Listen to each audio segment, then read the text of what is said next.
Good to see you.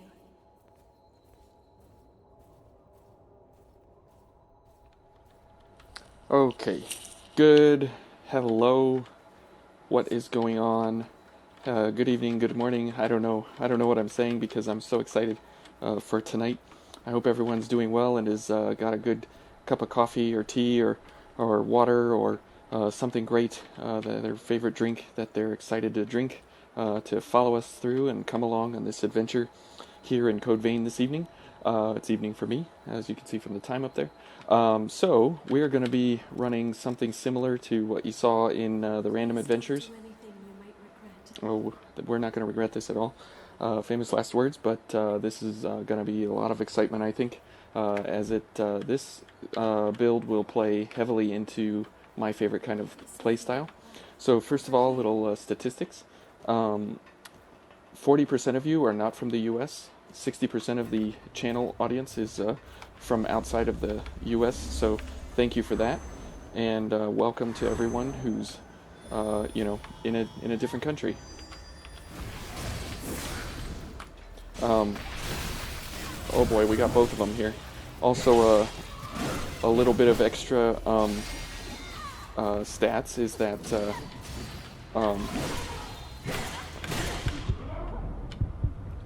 okay. Oof. Is that 20% of the viewing audience is a subscriber, and 80% is not. So very kind of interesting. Also, 100% of the audience is male, and that's that. So this build is exceptionally fun, as we had a bit of a rocky start there. Sorry about that, but it's very, very, very enjoyable because we have Savage Dive, which can be canceled on strike as soon as you hit the enemy into Circulating Pulse or Chariot Rush. So it's very, very interesting that way.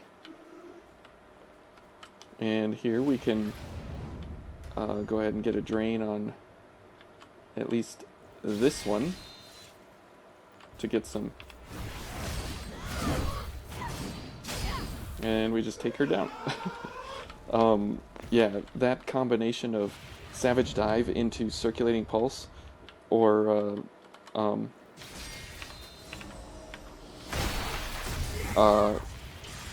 Chariot Rush, the two of those combined together is incredible. And Chariot Rush you can cancel out into Circulating Pulse, and if you time it correctly, you can do Savage Dive into a Circulating Pulse into a Chariot Rush right back into Circulating Pulse if the timing is correct on it, because Circulating Pulse only has a 3-second cooldown. I believe Chariot Rush has a 9-second cooldown, and Savage Dive is the longest with a 15-second cooldown. So it's very interesting how you can chain all of these different attacks into each other. It makes for some really aggressive, really interesting gameplay. Whoops. Now the reason it works so well is because Savage Dive typically has a really good stagger potential once you strike the enemy, and if you let it run its full course to go past the enemy, then you will stagger them and you'll end up behind them. And it's a very unique, different way to go about getting the jump on the enemy, literally. So we'll wait till the golden warrior there goes. We'll do this. And there's a Savage Dive into Circulating Pulse. So let's get Blood-Sucking Blades up here. Let's use a heal, because why not? Let's go for a backstab here, get some Ichor back. So this is an extremely aggressive play, but it's a very, very, very high risk, high reward kind of a play. Now see, Circulating Pulse has no stagger potential built into into the gift. So you're always going to be kind of at the mercy of hoping that you get that stagger first and foremost before anything else happens. Okay, let's go ahead and get ourselves some extra goodies here. Let's only take on the large lady if we can. Get some ichor here. Hopefully we don't activate the golden warrior over there. Oof. Oh, what? Oh my goodness. I tried to do a launch and that did not work. So that is the downfall of the Queen's Claw, is that it has very, very, very low vitality, and also not a whole lot of defense, again, because we're running an alleviated. But you see here, if we choose any other Blood Veil, and if we choose any other pole arm, we are normal mobility. So we... No, we're good, yo. So you kind of run out of defenses really quick. So again, it is a high risk, high reward, but as soon as it operates correctly and effectively, so you can switch to something like a Devour, so you have much more damage potential. And see, once you do your buffs, you're out of ichor. So it's kind of a real issue there. Now we should be getting much more ichor back with a Devour Halberd. And the Assassin's Sickle here. Now we'll get a drop on this lady.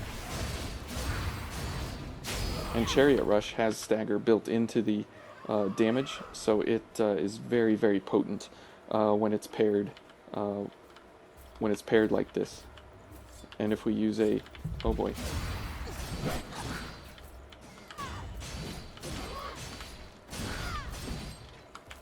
And see, this is, I mean, compared to the poison build where you're waiting around and waiting around and waiting around for poison to happen, this kind of style and this kind of build can kind of dwarf something pretty quickly, like the poison build, which is really unfortunate, since, you know, poison is such a cool, different kind of an idea of how to go about getting an advantage on your enemy. Whoa. Whoa. Get out of the corner.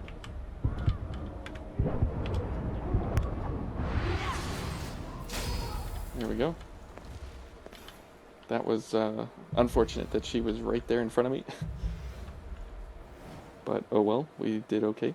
Now, why are we using Adrenaline and Overdrive? So when those two are paired together, they give us a 37.5% increase in damage because they're multiplicative. So 1.1 times 1.25 gives us a 0.375 increase to our damage, which is more than if they were additive. So that's why we're going for these.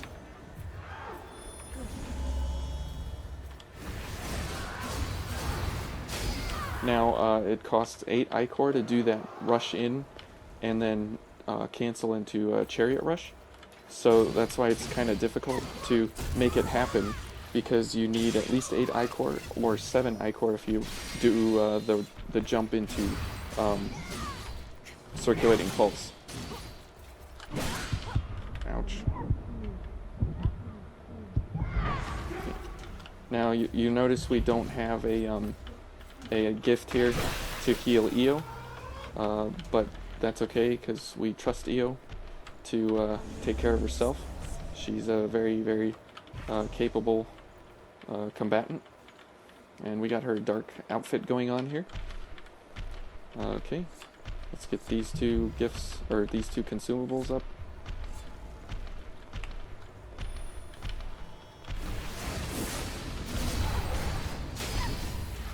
Now we missed. Oh, come on. That sweeping strike. So that is the issue, is that you take one hit and you're pretty much dead to any of these larger enemies. And the last strike on Chariot Rush there did not hit the large lady, which is unfortunate. And that's why she did not get knocked down. If she would have gotten hit by that last strike, because when you do Chariot Rush, you back up a little bit, and it doesn't do the full damage potential, because that third strike is where the bulk of your damage happens. So we'll get this.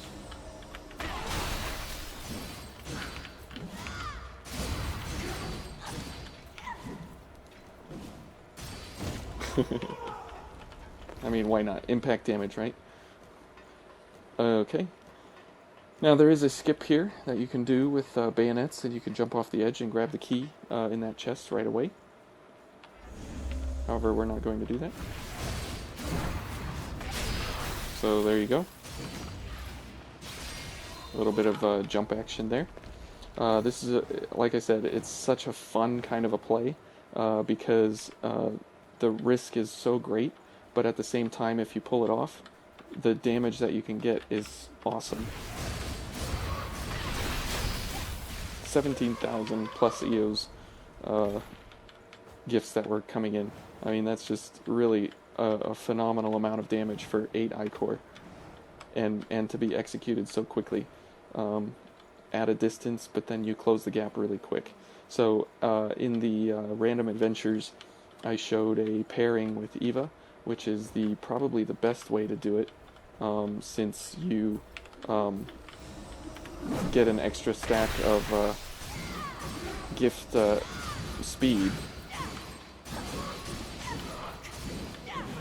and it makes the time delay between the gift's activation and when they actually hit the enemy, it's so incredibly short, because you have 4 active gift accelerators running all at one time.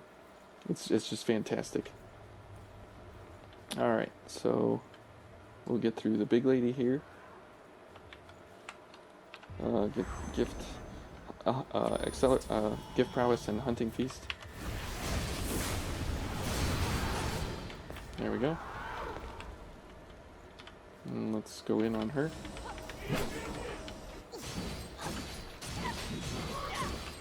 Her area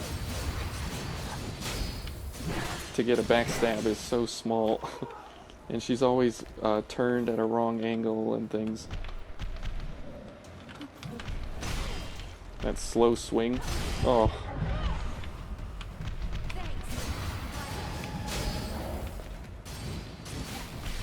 Okay.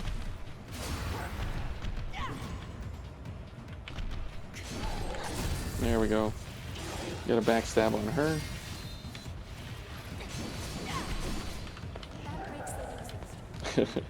EO knows what's up.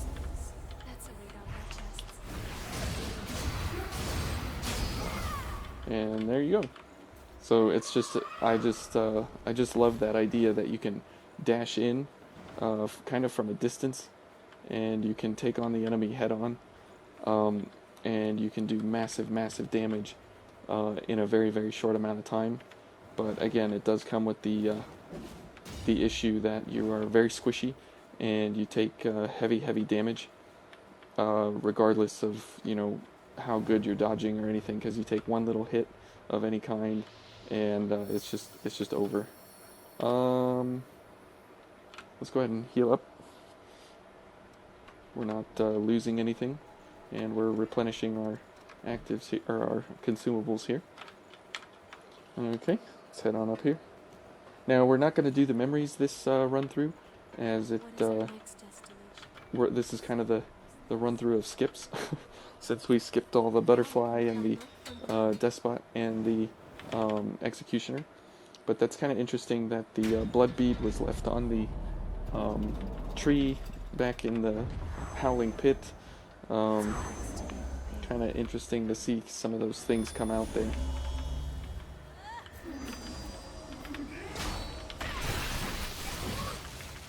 Wish I could get a backstab, but nope. Okay. And Chariot Rush, I believe, works the best. Circulating Pulse is good if you're going for something of a damage routine, but I prefer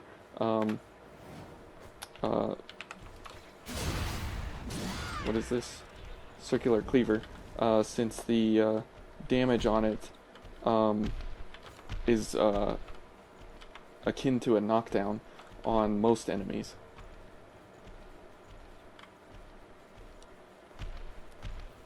So every time you use it, you can you can either go for some damage or you can go for a knockdown. And since Chariot Rush has the stagger built in, this gives you excellent crowd control, based on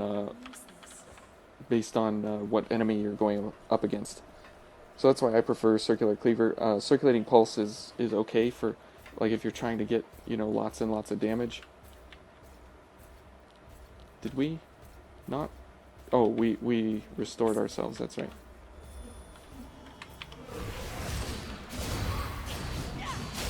There we go.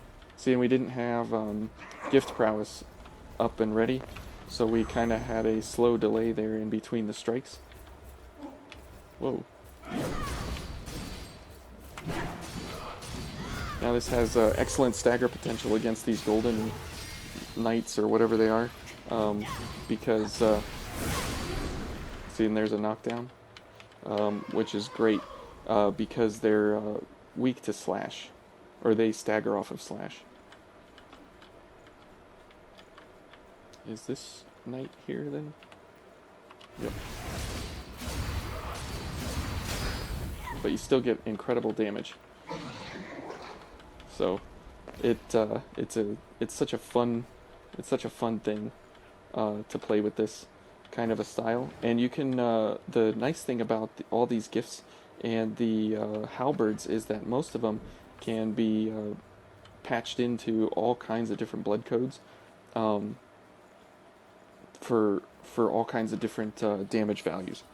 As you saw maybe in the Random Adventures, I think it was 14, was I used the volley code, and I used the black halberd, as that gives exceptional damage compared to what we're running here.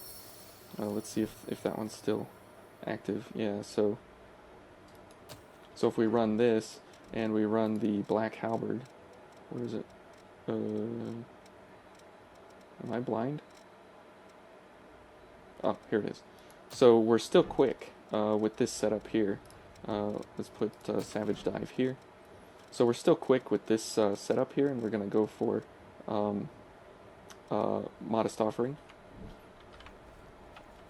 But we have a piercing attack on our first regular attack, and then we have this as our running attack, and then our second attack is a slash attack. So, oh, whoops, I forgot to rest up here. So we have Dark EO and the Angel of Gold here. So it's kind of a cool pairing. Look at us. Awesome. Okay, so let's see how we do here against the furry, and see if we can get some dives in with some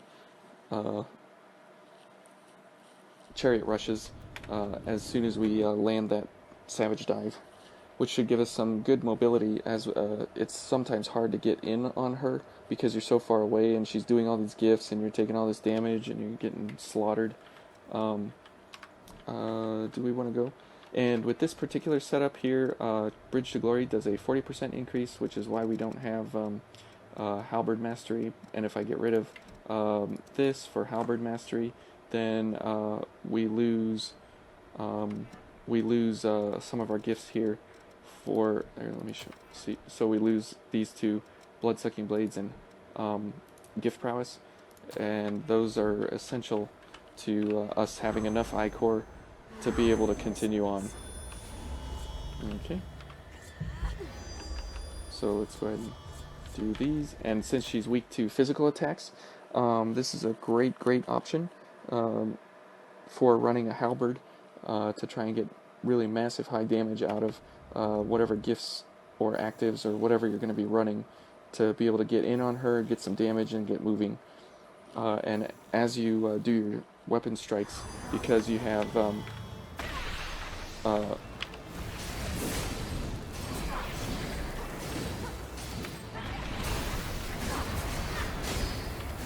you can see there we're doing pretty good damage I'm out of stamina, and we take one hit and die. Thanks, EO. Okay, let's get on downrange here.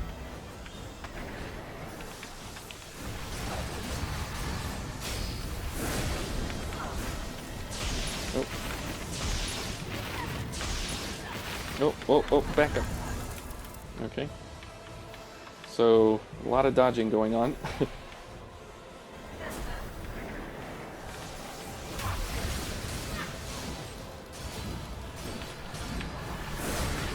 So there's phase one, and we're gonna die in a one-shot here.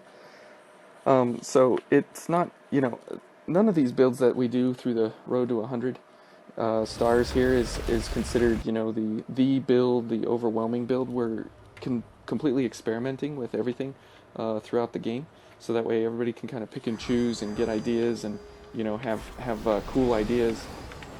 There we go.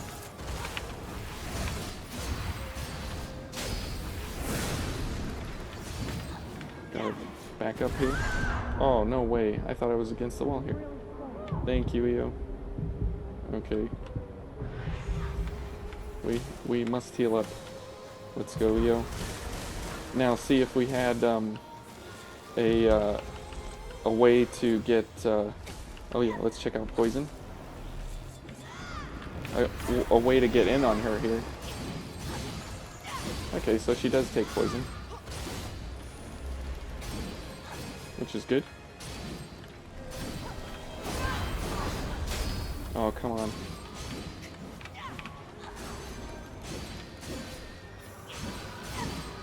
Wow, we are low on Ichor here. Fortunately, Chariot Rush is only 4 Ichor. Oh my goodness. EO, you gonna save the day again? You are. Oh my goodness. Oh no. Yeah, we're all in real trouble. Okay. Okay, let's dive in.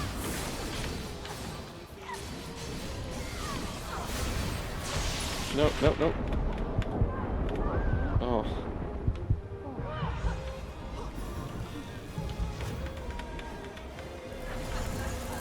Okay. And...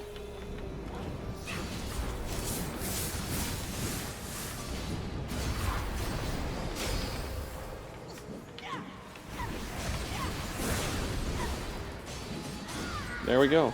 Wow, we one-cycled her. I'm a believer, if you have EO, not as a solo.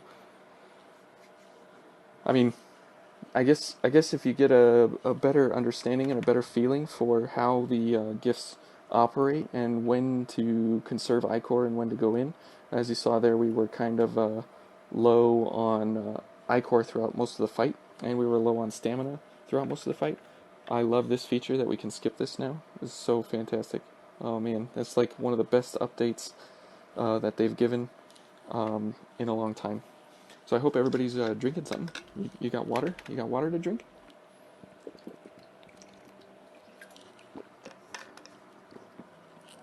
This video is sponsored by me, by the way. You're welcome. It'll be sponsored by me for, ever and always. So thank you all for joining me and enjoying the scenery and the run and all the runs. We got a lot more to go.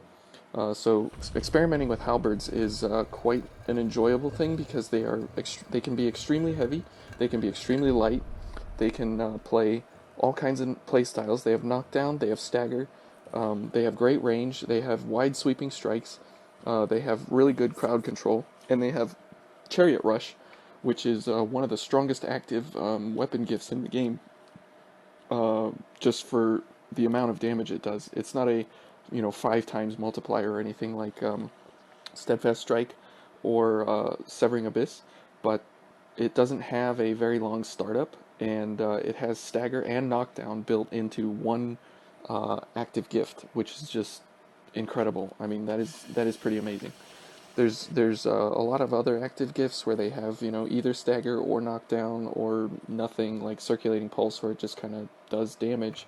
So you have to make sure with circulating pulse that your active window to be able to kill the enemy or hit the enemy is extremely wide open, because otherwise you're just going to lose. As you saw when we were trying to activate circulating pulse, every window that we had activated it in, we were never really successful at completing all 6 strikes that it has, because it doesn't stagger the enemy or anything. But every time we use Savage Dive into circulating circular cleaver, or Chariot Rush, we always stagger or knock down the enemy, so it gives you time to recover from that dash. So I've not played a whole lot of Halberds. It's just a very different kind of a playstyle. I do enjoy it though. I would highly recommend running Halberds. They have a lot of use cases. Like I said, they have a lot of different attacks. They have slash and pierce attacks, as you see here. This is a pierce attack, and it's a pretty quick recovery. And not a lot of weapons have pierce. They might have pierce, but it might be like a charge heavy or a charge attack or something like that. Like the Ice Blood has pierce, and some of the other weapons have pierce attacks built in, but the halberds have pierce as a natural part of the weapon attack chain, which is great. Because a lot of the bosses have pierce as a weakness, and so you have to kind of struggle sometimes when you find a pierce boss, like Nicola up here. He's a pierce boss, and since there's not a whole lot of weapons that actually run pierce, I mean, they might have pierce in the title, like the Queenslayer blade, but if you look at the attack string, slash, slash, slash, slash, slash, slash, slash, slash, slash. So where's the pierce? Well, it's in the standing, running, light attack. The heavy attack is slash. That's a slash. And the charge attack, slash. So it has one pierce attack. So, look at the amount of charge up time and the health or the stamina bar that's consumed. So there's not a whole lot of weapons in the game that actually run a pierce attack as the normal attack string. So, which is where the Black Halberd excels, is that 2 of its string attacks in the regular attack are pierce, I believe. So 1, 2, okay, so 1 pierce and 2 slash. And that's a slash, that's a slash, and that's a heavy pierce. So regular pierce and a heavy pierce, it kind of moves you forward. So you have a lot of options here, even with the launch attack and stuff. So you have a lot of options for pierce and also Chariot Rush, because you're going to be running the Savage Dive into a Chariot Rush. You do massive pierce damage on contact with Chariot Rush. So I don't know. I've found a lot of great applications for piercing attacks, but the fact of the matter is that when you run pierce, typically it's coupled with some kind of elemental, and so you should probably just be running a barrage gift or a spike gift instead of some of these weapon attacks. But if you love doing the weapon route and you don't like doing a lot of the gifting and so on and so forth, then you could definitely go for that route. So here we're going to go for flame weapons. We'll see. Actually, we're here at the 30-minute mark. Should we keep going? No, I think we'll cut it here. We'll cut it here, and we'll discover a little more about halberds in this area. This is the volley one that we were running. This is the Queen's Claw that we were running, and you could run a modified Darkseeker.